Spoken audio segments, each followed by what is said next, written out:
I'm Amy, sex educator, sex and relationship coach, and co-owner of PurePleasureShop.com. I'm April, VP of the cutting-edge sex toy company Hot Octopuss, and I dedicate my life to the business of sex. We are on a mission to teach you how to have hot sex, deep intimacy, and how to make your own rules for who you are as a sexual being. Welcome to the Shameless Sex Revolution. Don't forget to head on over to our website at shamelesssex.com for more.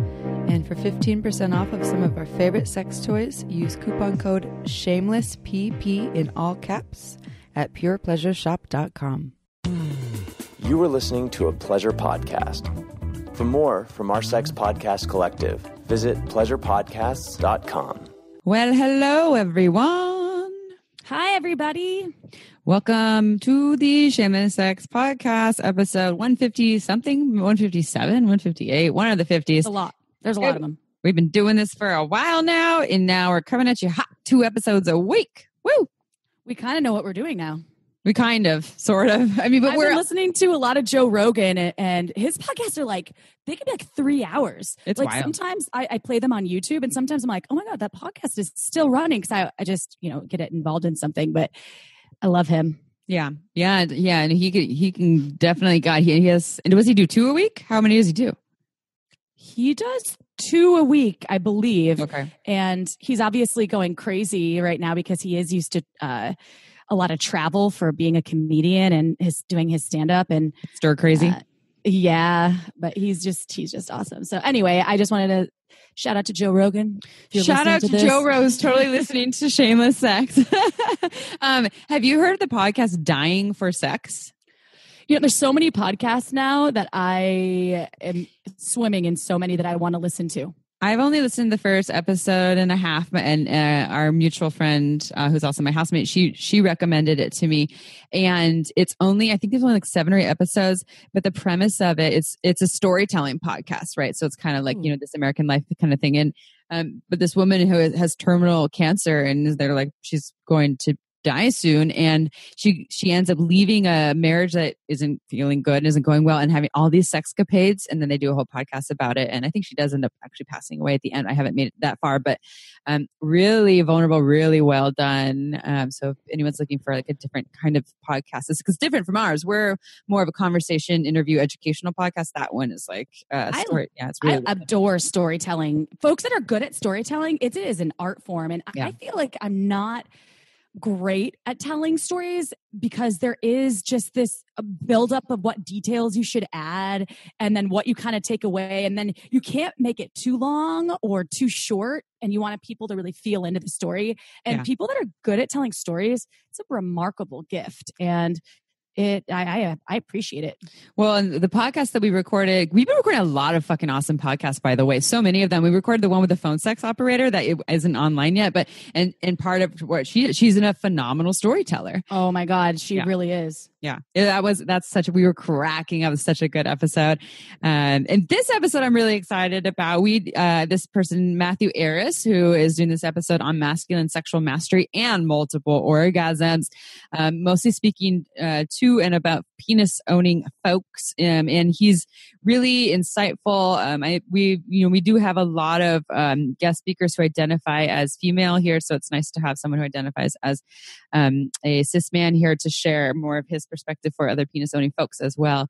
And so, April and I both learned a lot about this. And I think the multi-orgasmic part also applies to all folks, regardless of what your genitals look like.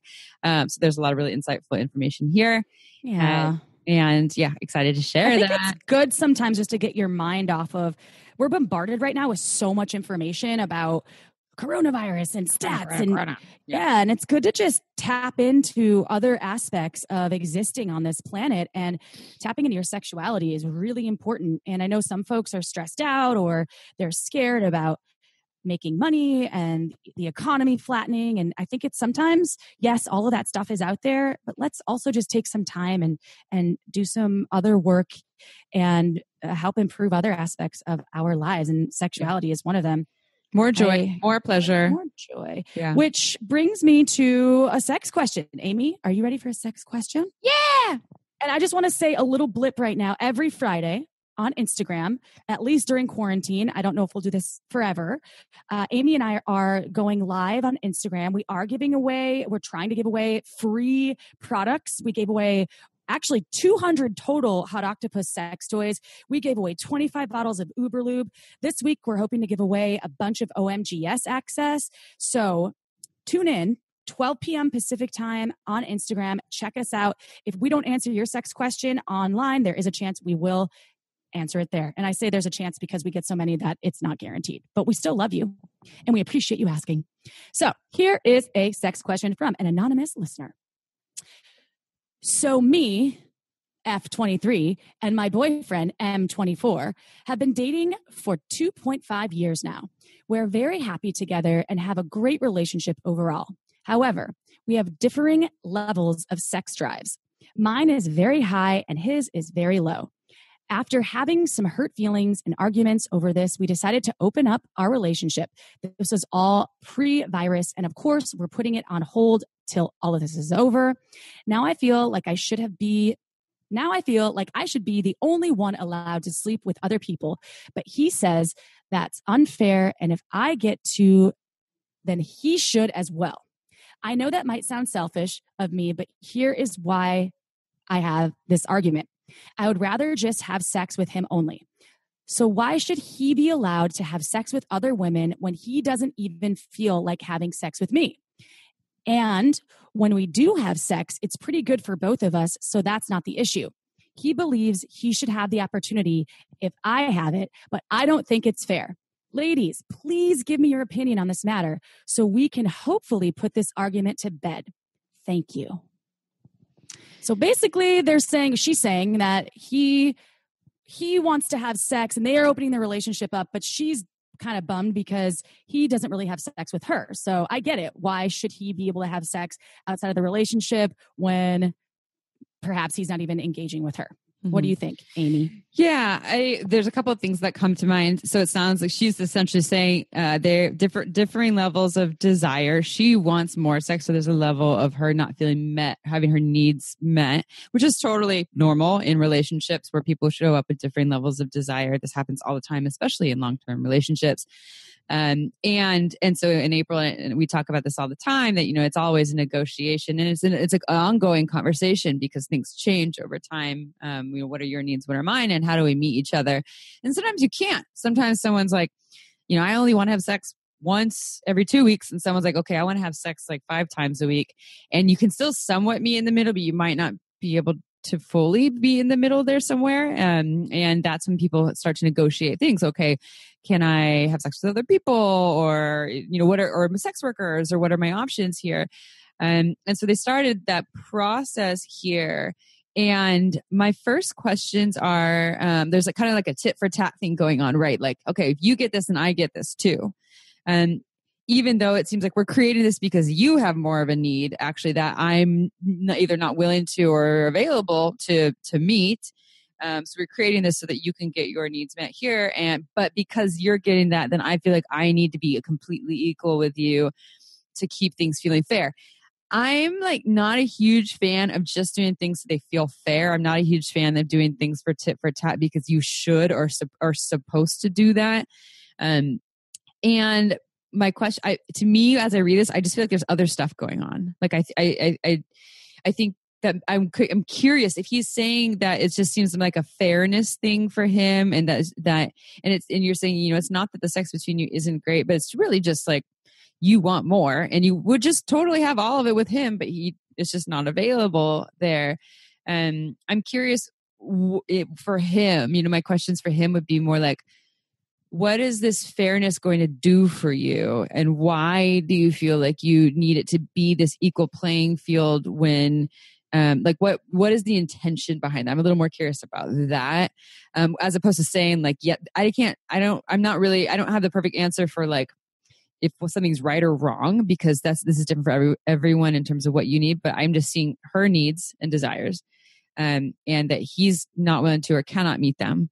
And they found a way to open that up, and he feels like it needs to be completely equal for him to feel special, important, cared for, valid, I'm just wondering what that inner process is all about. Because if it really is just about sex and someone getting their needs met, or also my other question is he opening that up because he really wants to? Is there also a part where he's doing that to appease you and deep down it doesn't fully feel good for him too? Like to just see, I don't know, there's more going on, my guess is, and I'm just curious what that looks like. What about you, Chip? What do you think? What came up for me as I was reading this question is that I think obviously both of these folks need to do some work within themselves, right? And I think that it's important, meaning perhaps tap into your desires and express them to each other a little bit more if you haven't explored that. Meaning maybe that they could listen to this, the him in this relationship could listen to this podcast, and actually Matthew Ayriss, who is an amazing guide for sexuality, for sacred sexuality, specifically working with men, perhaps he could start to tap into some of his sexual desires and maybe express those more deeply to her. And perhaps there is something going on to lower his libido behind the scenes. Maybe there could be medication or stress, or there could be something that's affecting him in a way that is lowering his sex drive. I don't know. Obviously, like Amy said, there's probably more to the story. It just seems like the work that would need to be done can be done as individuals, and then you could come together and maybe talk more in depthly about your desires, because you could turn it into a playful thing. It doesn't have to be this serious, like, my desire is to have, this all the time. You could make it this fun, playful game. Like, hey, I learned about Jaya's erotic blueprint and I know what I am. Did you take this quiz and find out what you are? And then perhaps you could do something.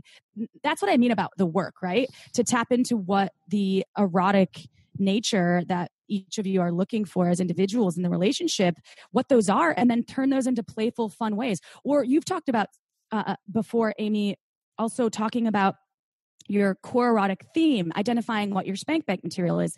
Maybe have a sexy date night where you write those out on cards. You write it some kind of fun game where you have that spank bank material, if you don't feel comfortable talking about it, where each of you could read each other's sexy, fun spank bank, what you think about. And if that's too much for you, then maybe you could do something else where you have a clip from your porn maybe that you're watching, or some hot movie that got you a little tingly that whether it was Fatal Attraction in 1980 or Pretty Woman with her boots taking out the condoms, whatever. Or maybe it's something more current. That could also be a good way if porn's not your game. So I think that there's more underlying things happening here. However, if you don't neither of you feel that way, or you feel like you've been putting in work and there's hurt. I like the no tit for tat. I think tit for tat is a dangerous thing to play with each other. It's like, well, you did that, I'm going to do it now. That's not really productive. And that's probably going to end in more hurt and pain, and perhaps something even less desirable, which could be a breakup or a jealousy. So I think more information from each other, a little bit more work, and maybe tapping into some of the tools that are out there, each of you tapping into those, not just one of you. Both of you have to be on board to get things in the right direction. That's what I think. I think on the note of more information, again, I'm still unclear too. At first, like if he's saying, I don't really have a high sex drive and I don't want to have sex with you a ton, but I do want to have the ability to have sex with other people if you do. There's something there still actually doesn't quite add up as well. And maybe it just really is like, well, yeah, I don't have a high sex drive in this long-term relationship with you because we've been having sex for a long time. And there is something that sounds exciting about having sex with other people that kind of does turn me on. And like, that might be the answer. And like, that's actually okay. Doesn't mean that everyone's going to feel comfortable with that, or it's going to feel great. But so again, there's like a deeper understanding of what that is. And then in his defense, I will say, yeah, sometimes it does feel like, well, if you get to go and do these things, I want to do that too, because then that can create a sense of like fairness and more security, maybe more respect or something like that. And I want to say that that can be an okay, there's nothing wrong with having that need to. It's just having a deeper of understanding where these desires come from and what the intention is and what the ultimate outcome is. I'm also curious who said they want to open up the relationship first. That's not clear in here. They both decided that. So more information, more discovery, and it's the perfect time to do all that, right? Yeah. The discovery, because I think they're together. It sounds like they're together in this quarantine or shelter in place. So it could be the time to sort of explore and setting and making time and setting aside a time for that is really important. Yeah. Thank you for that question, though. That was really great. Totally. Yeah. And less shoulds and supposed tos. So like in her here, she did also state, I feel like it should be this certain way. And there's something there too, where they get away from what should happen, and more so like what's really true for you all. What are the feelings behind it? Okay. Let's do a bio and dive on in because it's an awesome episode. All right, so Matthew Ayriss is a sacred sexuality guide, a shamanic somatic healer, a transformational life coach, and conscious content creator. He facilitates immersive experiences, men's retreats, tantra and transformational festivals, men's circles, and group coaching programs across the world. Although a lot of the in-person stuff is on hold, he has a lot online, including a new program that's coming out, I believe, in May. To learn more, visit themasculinepillar.com. Pillar is Pillar. And are you ready to dive into the podcast, Chip? Oh, yeah. All right. But first, you all know how particular we are about our sponsors, and we think you deserve to know what you're putting into your bodies. This is why we choose Ritual. Ritual makes vitamins that use high quality ingredients, and they actually tell you where they source these from. Not only did they choose the most essential ingredients we need from our vitamins, but they did all of the obsessive research for you so that you can feel good that you're putting only the best in your body. We love supporting great companies who make awesome products, and Ritual takes the cake for vitamins. They use microalgae instead of fish oil, which is so much better for the environment. And women who take Ritual show an increase in levels of vitamin D. And come on, Amy, you know we all need more vitamin D. So, you all know that making small daily changes can lead to big results. So why not start with something as easy as your vitamins? Ritual is offering Shameless Sex listeners 10% off your first 3 months. Just go to ritual.com/shamelesssex to start your Ritual today. Again, that's 10% off your first 3 months. Just go to ritual.com/shamelesssex, and let's get back to the show. All right, everyone, it is episode time once again on the Shameless Sex Podcast. You already heard in our bio who we are talking to and what we are talking about, and we are very excited about this topic. Everyone loves sexual mastery. In this particular topic, we're talking about masculine sexual mastery and emotional mastery. We'll find out what that means. Welcome, Matthew, to the show, and we would like to start with the question that we ask all of our guests. What brought you to where you are today? How did you get into this work in sexual mastery, the masculine sexuality, relationships, etc.? Oh, man. I will synthesize it because it's a journey that I've shared a lot. At the age of 5, I learned how to work with energy. My Nana, who's now a really beautiful 92-year-old sage, powerful healer and energy wizard in and of itself, was teaching me how to channel the energy of the sun, of the cosmos through my being to heal. This is at 5. And I started working with this and healing family members and working with energy. And around 11 or 12, I found spell casting. And I would sit in my basement in candlelight in the dark and cast spells and practice manifestation and witchcraft and different, intention setting. And then around 16, I found sex and women. And I didn't see how the two related. Now I see it so clearly. But back then, I didn't see how the two related. Being bullied, being teased, not fitting in school, I just shut all of that out. And I found safety in relationship. I found safety in dating people and being friends with their friends. And that built this unhealthy relationship within sexuality of myself. And this went on all through high school, into college, and then ended up marrying high school girlfriend at the age of 25. And that was a 6-year marriage. And of that, a large part of that, I was having an affair. And I was so disconnected from myself, from my sexuality, from my desires, from how I wanted to be in the world, that I was completely shut down emotionally. And I got to the point where I left all of it. I left my career, I left the marriage, I left the affair, and just went into a deep study within myself. And on that process, I came into a really powerful spiritual awakening and decided that I only wanted to firstly create content that could affect change on the planet and deeply understand all of the beliefs, all of the shadow, all of the wounding that had been projected onto myself from a young age. So it just kind of showed up as a result of the shadow that was around and present for a lot of my life. And it's a big part of my work now is supporting men and understanding, the wounding, the conditioning, the beliefs that we were raised with that led to these unhealthy behaviors that allowed us to seek attention, to seek validation in particular ways. Mm-hmm. Are you still casting spells? I love that. Oh yeah. Now it's like sex magic rituals and intention settings. I have like stacks of oracle cards and tarot cards behind the computer right now. I'm in my temple space. I love it. Pixar just came out with a new movie, Onward. It's all about wizardry. And I watched it the other day. Obviously, I'm at home more often now. And I was like, this is amazing. They're casting spells. And you got to check it out since you're on lockdown in Austin as well. But that is not what I wanted to talk to you about. I have a question about what does it mean when a man, penis owning human, is in his sexual power?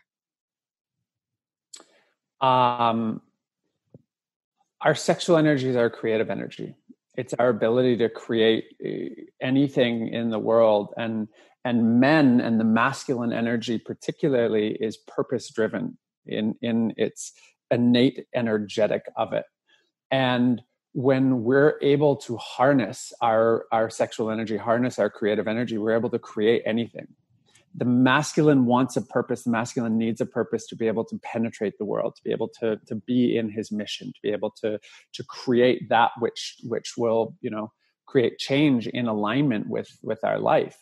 So I believe at the rudimentary level, our purpose as humans is, following natural law. We are here to give life.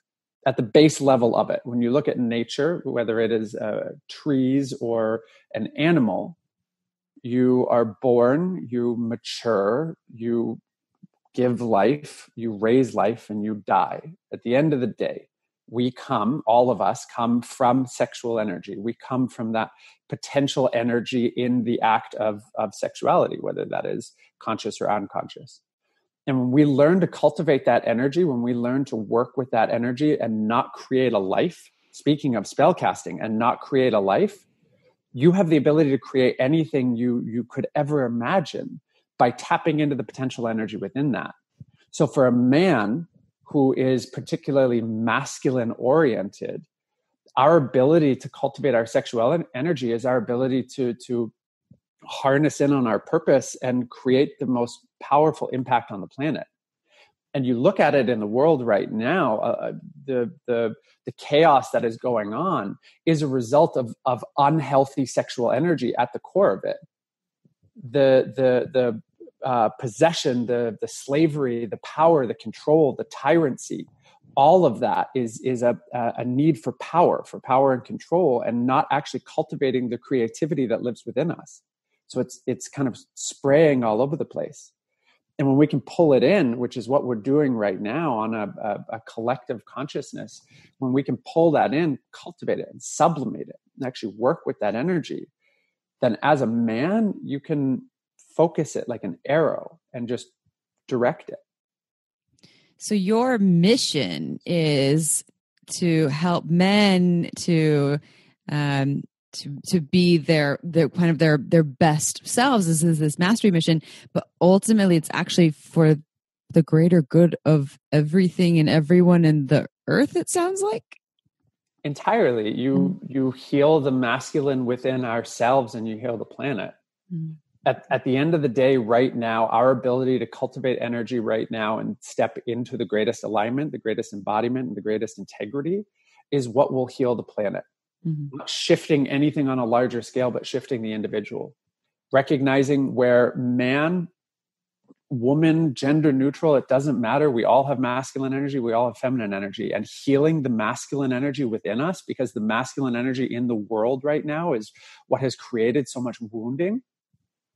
I avoid terms like toxic. I think that just toxic in general applies to a really unhealthy association of masculinity in and of itself. But the wounded masculine that has blanketed the collective consciousness right now across the planet. So when men, particularly, who were told from a young age to man up, to not be such a girl, to don't cry like a little pussy, to, toughen up, whatever it is, all of these things that made us suppress our emotions, that made us confused about what it actually meant to be a man in the world.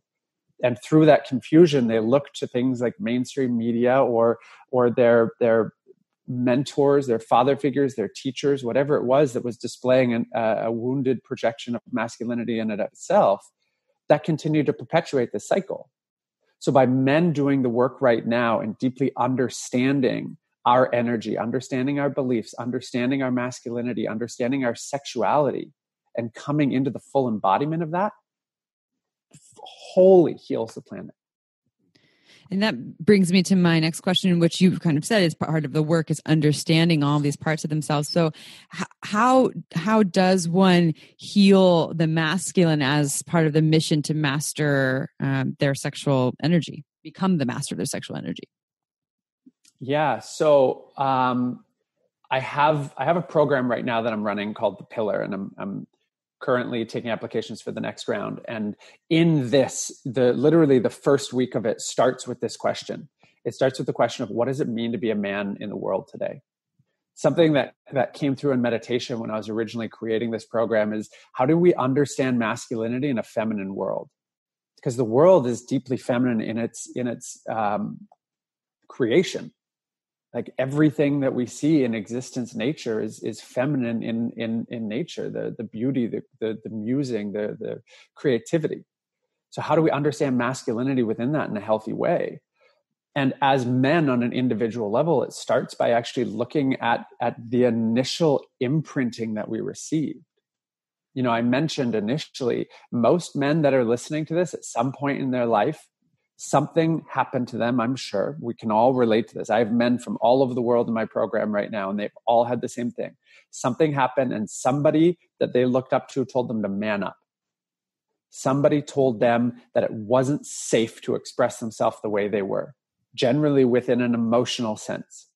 So if I'm a 5-year-old on the playground and I'm being bullied or teased, or I'm just sad, I'm crying, and a teacher tells me to man up. Now as this young child, I'm saying, okay, well, if I'm supposed to man up, then crying means that I'm not a man. So what does it mean to be a man? So we look to, and as a child of the 90s, 80s and 90s, we look to popular media. We look to magazines. We look to, people that are showing us these examples of what it means to be a man. And they are projected through this wounded lens of manhood, of masculinity. And when we start to recognize the beliefs that we hold on an individual level, the belief that it's not safe to cry if I'm a man, the belief that if I'm a man, I need to show up this way. Most of us were told or shown that in order to be a man, you either fought somebody or you fucked somebody.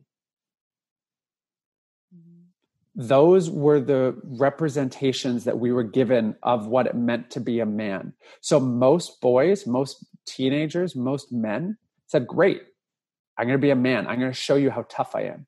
I'm going to show you how many people I can fuck. And that created this distorted lens of masculinity, this distorted lens of what it actually meant to be a man in the world today. So to heal it, we start by going back to the beliefs. By every single person that I work with, whether it's one-on-one or in the program or what I share, going down to the core belief beneath it all and allowing yourself to feel safe within that. and then reprogram from there. Understand your shadow, understand the parts of yourself that were acting out, understand why in the first place.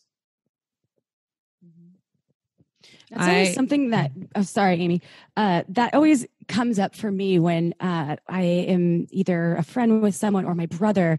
They apologize when they get teary-eyed or they cry. I'm so sorry. I'm sorry. I don't want you to see me like this. And you're in this vulnerable space. And it is true. And I carry a lot of masculine energy within myself. I do my best to call on my feminine, but I have this really masculine way, and I am the same way about crying, and it was probably the way we were brought up. And it doesn't mean anything that you're less of a human. You're just tapping into these things, and that carries over, in my opinion. And I'll ask you if you agree with this, Matthew. That carries over though with being vulnerable and being in this this open space within your sexuality when you're intimate with someone, and being able to open your heart and actually share more of what's in there. At least for me, when I've tried to tap deeper into my emotions and actually let the feels happen, let the cries out, it really does open me up, and it kind of carries over into all other facets of my life, including my pleasure. And which brings me to my question, or actually maybe some tips that you could provide our listeners out there, tips for cultivating more orgasms and pleasure for the men and their partners. Yeah. Thank you for that. Tips for cultivating more pleasure and orgasms for men and their partners. So like I said, the potential energy, I'm a healer at my core. Like I said, I started healing when I was at the age of 5, and I view the world on an energetic level. I see the world as vibrational frequency.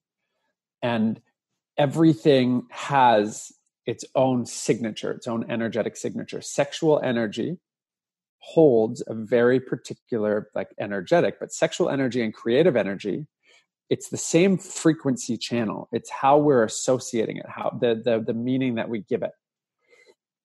So when we learn to harness that and cultivate that, and there's practice, there's techniques, there's different studies of Tantra or Taoism or different breath works or just visualizations that allow for this to happen, we can begin to increase our pleasure by honing in on just the energetic that lives within that. And what I mean by that is, for men, most men have a belief that there is only one type of orgasm for them. They generally believe that women can have different types of orgasms, whether they've experienced it or not. Most men believe that when you're building to a climax, when you're building to an orgasm, you're building, you're 7, 8, 9, 10, you erupt, you ejaculate, that is your orgasm, it's amazing, and then you're done, you're tired, you're out, fall asleep, go and get a snack, go to bed, shower, whatever. And that is a myth of male sexuality. When you're able to build that energy within yourself, you can cultivate an orgasm that does not ejaculate. You can cultivate multi-orgasmicness as men to be able to either last longer, to increase your orgasmicness, to orgasm without touch, literally just through energetic breath and moving the energy. And our ability to tune into the energetic within our sexuality is how we cultivate that. And something I like to talk about in my program, and there's literally a 2 weeks that are dedicated, actually more than that, but 2 weeks specifically dedicated to sublimating and non-ejaculatory orgasms and energetic orgasms, is a lot of men have experienced at some point or another in their life ejaculation without the full climax orgasm. Like they're building, they're with their partner, they're masturbating, whatever it is. And then they're like, oh, I don't want to go yet. Like I'm trying to stop. And they try to stop and they ejaculate, but they don't actually feel the orgasm. And I like to talk about this because that is the perfect example of the opposite side of this. If you can ejaculate and not feel the orgasm, then why can't you have an orgasm without ejaculating? And through different practices, through different techniques, through different literally mastery of your own energy, you can cultivate that. And then you bring it into relationship. Whether you're in relationship with a man, a woman, multiple partners, whatever it is, you bring that in. And through your ability to move that energy, through your ability to be in sacred union within yourself and within your pleasure, as the man, as the masculine, you get to hold the container for that sacred union with your partner. So if you're in a traditional heterosexual relationship and you're with your female partner, you get to hold that container. You get to actually guide the breath. You get to say, hey, listen, like, follow me, follow my breath, follow the energy.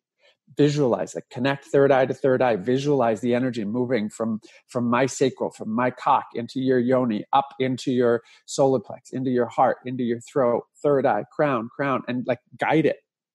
Literally guide it with your partner and move this energy. If it's nothing more than just the words that you're saying, your awareness is still going there, whether you feel it or not. Where your attention goes, energy flows. So whether you are attuned enough that you can actually feel it in your solar plex, in your heart, in your third eye, in your crown, or you're just saying it and you are visualizing it, that's still working it. That's still cultivating it. Mm-hmm. Okay, time for a quick break. This podcast is made possible by OMGYes.com. OMGYes is a research-based online program that teaches you all about how to pleasure the pussy. OMGYes studied thousands of vulva owners to find out how they orgasm and then made tasteful and inspiring short videos to show you techniques on how to pleasure yourself or another vulva. I've been recommending OMGYes to my clients for years and it's changed their lives. So for all you vulva owners or vulva lovers out there who may already be having good orgasms and you want to take it to the next level, or perhaps you want to explore more variety in your playtime, OMGYes will have something just for you. With 2 seasons, one all about internal and the other all about external techniques, it's better than any book or DVD money can buy. To learn more, visit omgyes.com/shameless. Our listeners get $5 off. Check it out. This podcast was also made possible by Uberlube. It's a luxurious silicone lubricant great for all kinds of sex. It's less likely to throw off the pH than most other lubes, and there are hundreds of doctors who recommend Uberlube to their patients, whether they want to make their hot sex even hotter or for folks who are experiencing dryness. You never knew lube could be this good. So whether you're an avid lube lover or you've never used lube before, Uberlube is right for you. It has no flavor, no scent, and feels absolutely amazing on the body. Uberlube has endless uses. I use it to tame my hair frizzies, to prevent chafing, and I even put some in my mouth right before an oral sex session, and it totally ups my blowjob game. Oh, and the bottle, it's gorgeous. It's totally discreet and looks more like a beautiful cosmetic product, so you can even leave it on your nightstand shamelessly. To learn why we think it's the best lube on the planet, check out uberlube.com. Use code SHAMELESSSEX and you get 10% off and free shipping. That's uberlube.com. Go check it out. And now back to the show. I love that. And I think for some folks who aren't familiar with, third eye, crown, chakra, a lot of these concepts, I think you can call it so many different things, right? But they're locations in your body, and we're all energetic beings, and whether we want to admit that or not. So I think some of our listeners get a little confused when we use more wooey language. Just when I invite our listeners, if they're not able to connect that, just to know that you're talking about different areas of the body. And I personally have experienced that in myself by shifting my attention to where I'm moving my energy, and also utilizing the breath with the longer, slower, deeper breath. I can feel the sexual energy moving through my body as opposed to just staying in one location.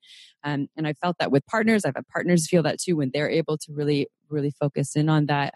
So what I'm hearing from you, then I know that you have a whole 2 weeks on it, so we can't talk all about all the techniques and things like that. But breath sounds like a huge part of it. Visualization and attention of where you're putting your energy. A lot of folks are just in their monkey minds during sex and not really fully present. So I'm sure you're teaching a lot of skills in being present and really feeling in their body and how to channel that energy.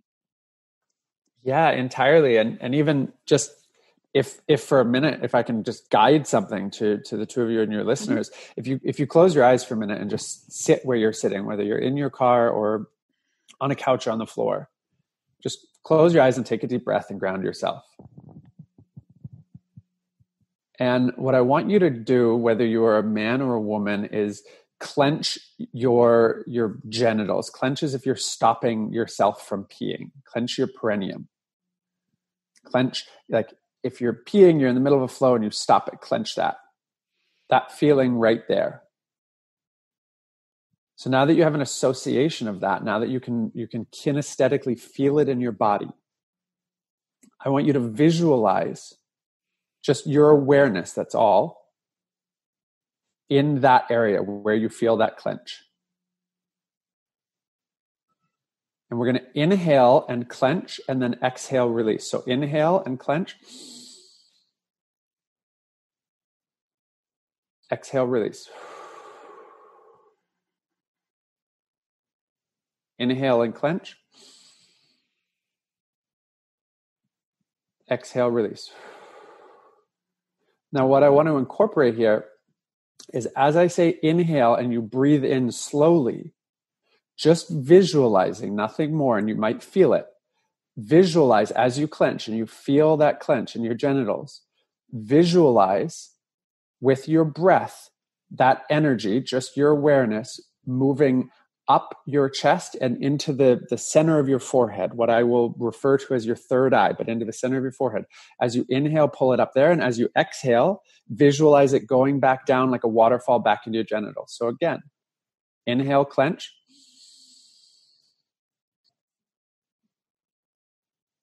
Exhale, release.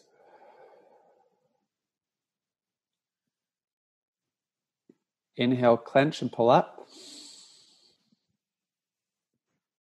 Exhale, release. And this is a practice that you can do, whether you are a man or a woman, to begin to move that energy, to literally cultivate that energy within yourself. And if you are in partnership or not, this is a beautiful exercise to incorporate into self-pleasure. If you are in a self-pleasure practice, this is what I call a masturbation ritual. But if you're in a self-pleasure practice, literally just focus your breath with that clench. And what you're going to do is you're going to start to essentially stoke the fire. It's like taking like the bellows of an old fire and you're just blowing on it. And you're going to make that fire hotter.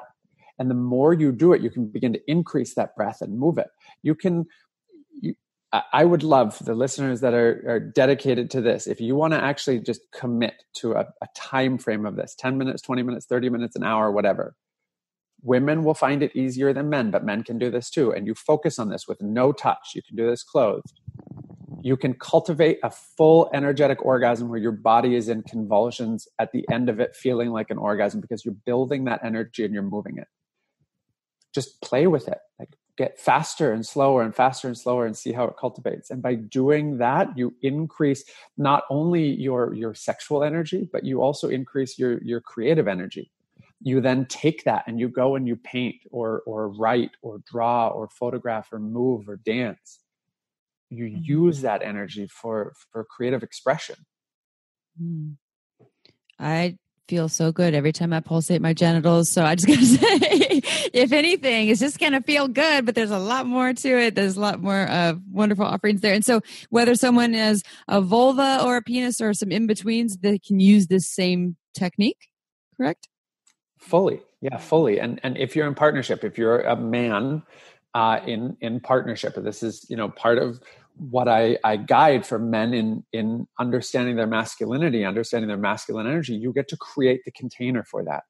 And what I mean by that is, if we think of the masculine as an energetic, is kind of like the banks of a river. Like, we create the structure that houses the water to flow. The water being the feminine, the feminine fluidity, the motion, the movement. But that water can't flow without being held. So the banks, that masculine gets to hold the expression for that. So as a man in partnership, you can create a container. You can create a ritual with your partner. You can sit in front of one another.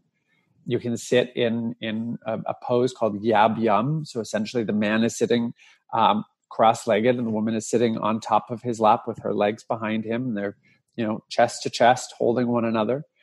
And guide this breath. Like guide it for the two of you. Guide it with both of you, moving that energy and build the energy together. In sacred union, you guys will build to some of the most profound, amazing, pleasurable orgasms of your life. Mm-hmm. Mm-hmm.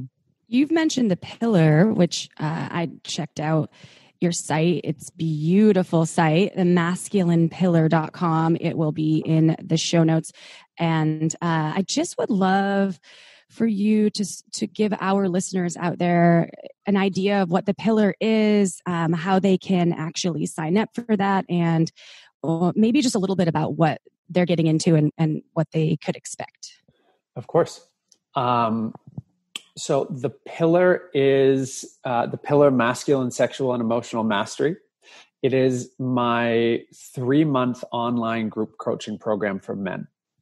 This is designed and created to give men the greatest accountability, support, and tools to amplify and accelerate their sex life, their relationships, their masculine energy, their creative energy, to allow them to come into the fullest expression of their essence, of who they be, who they are in the world, in a very tight, closed container.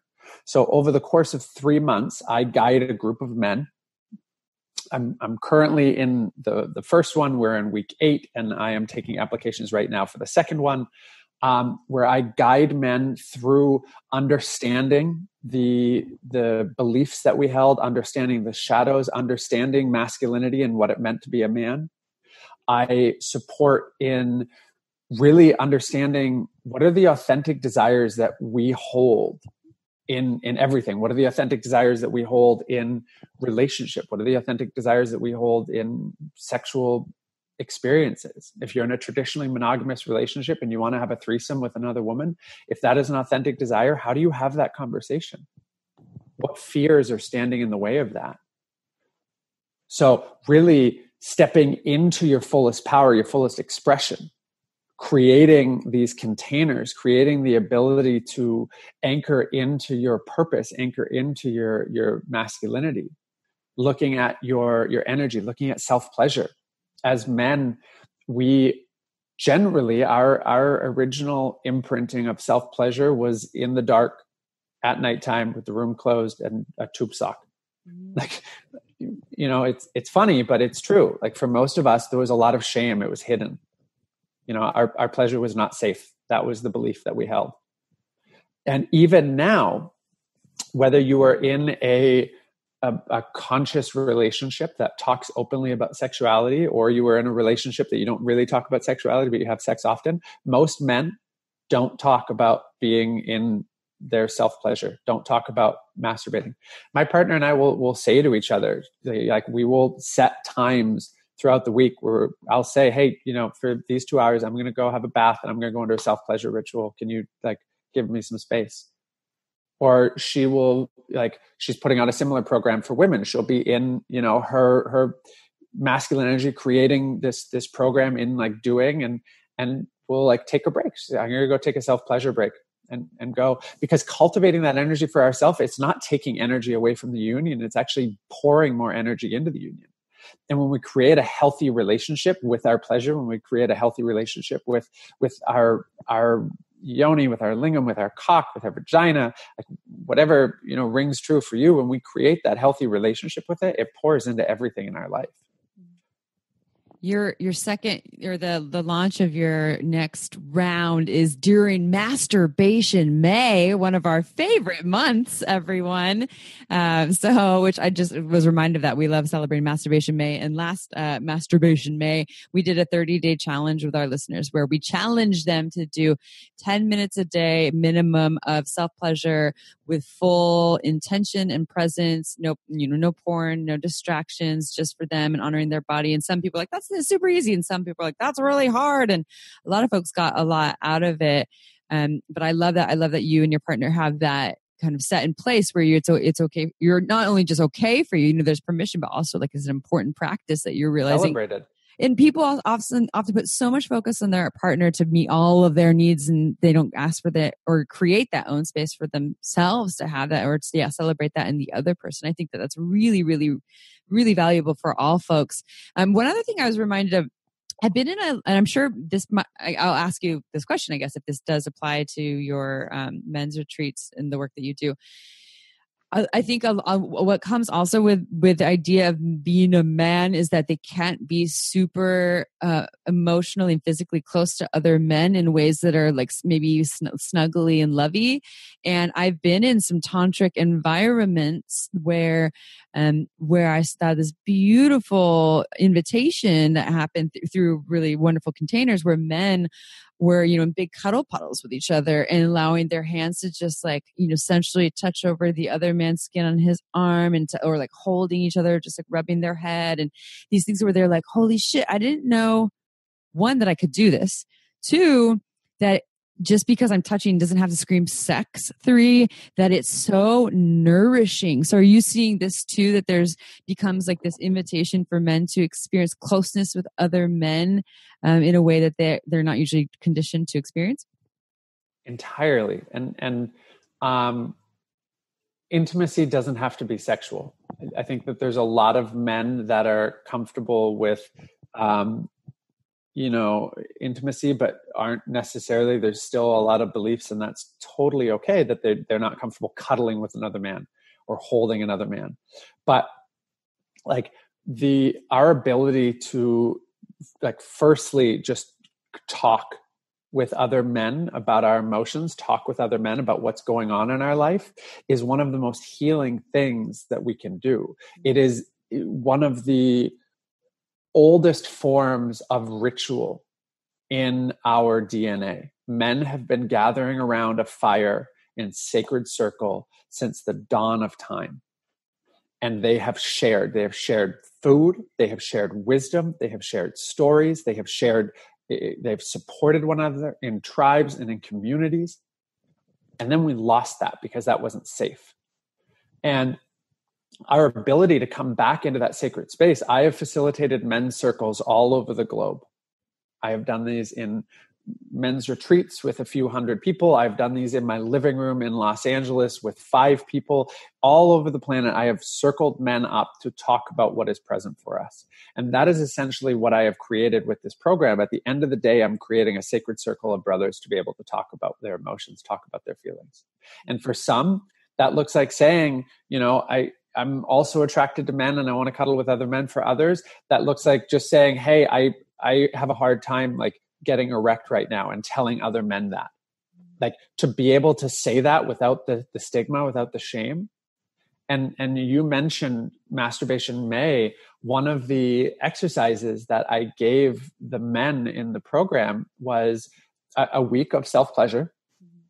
And they were to set a container, set a time frame to be in their pleasure, to be in connection with their cock, with their lingam. And anytime a fantasy, anytime a thought of another person, anytime the desire to reach for porn or social media or whatever as a stimulus showed up, stop. Come back into literally just the sensation, just the feeling. And the majority of them, the first few times, had a really, really challenging time actually getting an erection, actually building their energy, because there's so much association with our pleasure that we put onto other people. There's so much association on, I need this visual stimulation to tell me that I'm excited, as opposed to this, like, actually just feels really good in my body right now. And I'm going to be with this energy.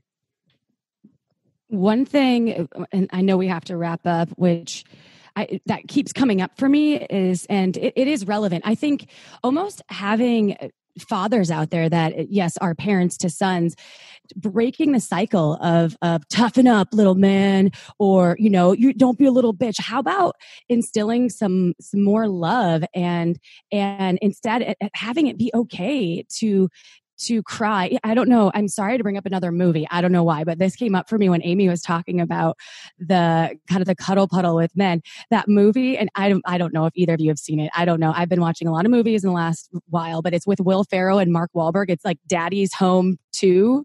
I know, Daddy's Home.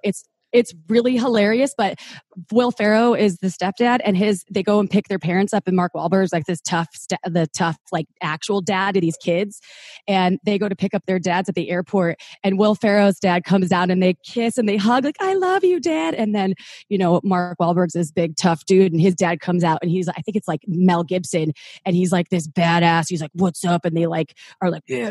And they're both like ride off on motorcycles. And that was a perfect example of, it has nothing to do with what we're talking about, but it came up for me and I was like, what is that movie?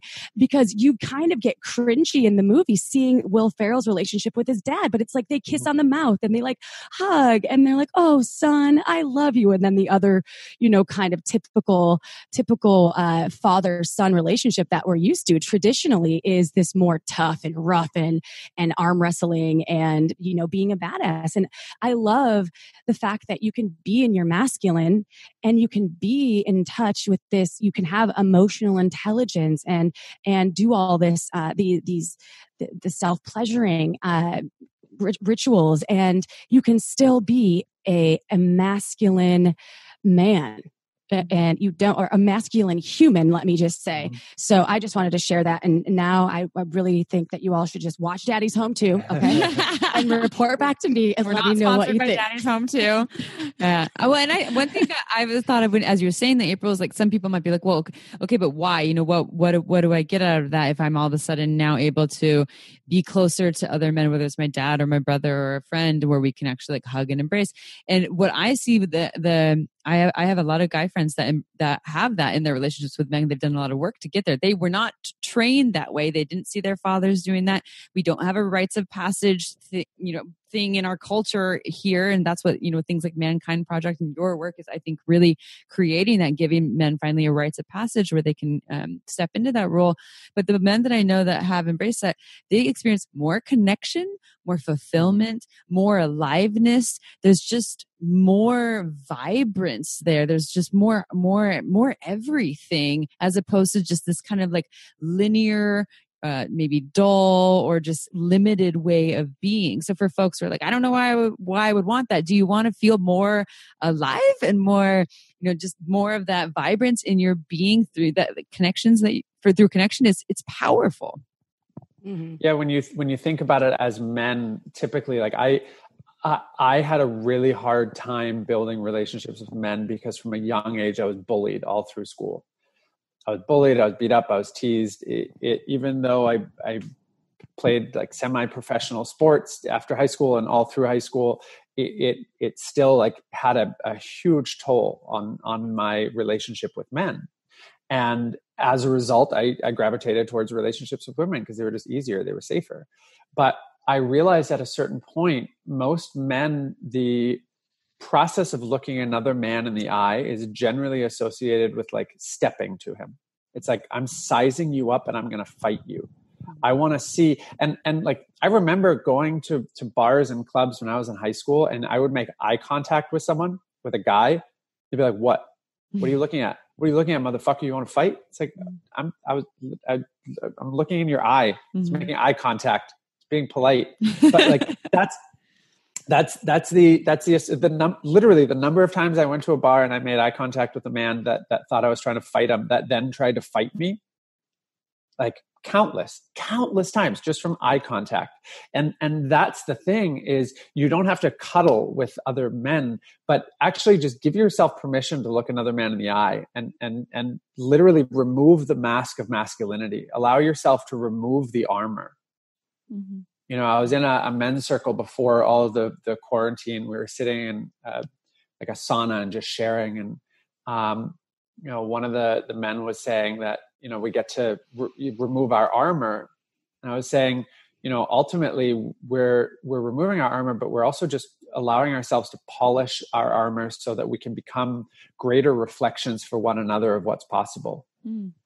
Like by doing this work, by allowing yourself, if one of your listeners is listening and they're like, I'm curious about that. Like I would love to be able to just like sit with my guy friends and share. Like it is a fucking challenging time on the planet right now for everybody. And for men especially, there is so much scarcity program. There is so much fear. There is so much around protecting their family, providing for their family that is completely out of their control. And you don't need to share all of that with your partner. And I'm not saying withhold information. I'm just saying like that might be a lot for them to also hold, but you get to share that with somebody. You get to share that with your brothers. You get to share that with your mentors, with your friends. And if there are men that are listening that are like, oh yeah, like shit's really hard right now and I wish I had someone to talk to, like reach out to other men and just share it. Because if you think that they will make fun of you for that or they won't meet you for that, you get to be a permission slip for them. You get to be a permission slip to everybody else, because this is how we reprogram. This is how we heal the planet. Because everybody right now, let me rephrase. I don't want to say everybody. Many people right now are in a perpetual state of fear. Fear of expressing themselves, fear of stepping into their most authentic self, fear of expressing their pleasure. And when we release the fear and say, okay, well, if I call up my friend and I say, hey, I'm having a hard time, and they make fun of me for that, great. I don't need to be friends with them. I don't want to be friends with someone who makes fun of me for saying that I'm having a challenging time in the world right now. I want to be friends with people who can actually hold that and say, you know what? Yeah, it's challenging. I don't have a solution for you. I don't. I'm sorry. I'm having a challenging time too. But just know that you're not alone. And you get to be a permission slip. Put out more love, everyone. I absolutely love that. It is such a cultural thing too, right? It's a very American a lot of times, and I don't want to generalize the whole, like, when you go to India or some other countries, men are holding hands when you go out and they're like leaning on each other. And so we're not trying to generalize and say that all men are a specific way, by the way, out there, folks. We're just saying, let's put out more love in the world and encourage everyone to tap in and check out the Masculine Pillar, which will you please tell our listeners out there how they can find you and work with you? And also, I know your website's themasculinepillar.com, but any other social media handles that you have? Of course. Thank you. So themasculinepillar.com is my men's program, where I currently I'm taking applications for any of your listeners. If they use Shameless Sex as an affiliate code, I will give them an additional discount off of the tuition. So themasculinepillar.com. My personal website is matthewayriss.com. On there, you can see my bio. You can see about me. I actually have a background as a Hollywood producer, produced music videos for Jay-Z and Beyonce and Katy Perry. So you can see my whole past life. As well as there's ways of getting in touch with me for one-on-one work. On Instagram, I am The Healing Matt. And on Facebook is just my name spelled out, Matthew Ayriss. Oh, beautiful. And that's AYRISS, everyone. Thank you, Matthew, for sharing your incredible work that you're doing with our listeners and with Amy and I today. Or would it be me and Amy? I don't know right now. I have to study my grammar. Chip and dip. What's chip and dip right now? So we absolutely love all of our listeners out there. And remember, if you're like doing what Amy and I are doing, and also Matthew, you're on quarantine, you're in lockdown, and you're still maybe indulging in some wine from time to time, check out marginswine.com. Amazing small batch boutique wine, and comes out of Santa Cruz, California. They deliver. And if they still have wine, you can actually get a discount by using code shamelesssex on marginswine.com. Check out, if you buy 6 bottles, you get 10% off, and then a case, you get 20% off or 15%. 3 bottles, you get 10, 6 bottles, 15. It's on our website. Check it out, okay? You save money. So we love you all. Remember, if you have time and you're listening to this podcast, go ahead, rate us on iTunes. We love reading your reviews. We love 5 stars, and we absolutely, just from the bottom of our hearts, want to thank you for being part of the Shameless Sex Revolution. You mean the world to us, everybody. We will see you next Tuesday and probably next Friday, and hopefully every day. Join us on Instagram Live. We do Instagram Lives now, 12 Pacific time. Amy and I will answer your sex questions. I think that's it. On Fridays. Oh, yeah. Yeah, that's right. Forgot about the day. It's all blending together. All right, y'all. We will talk to you later. Ciao for now.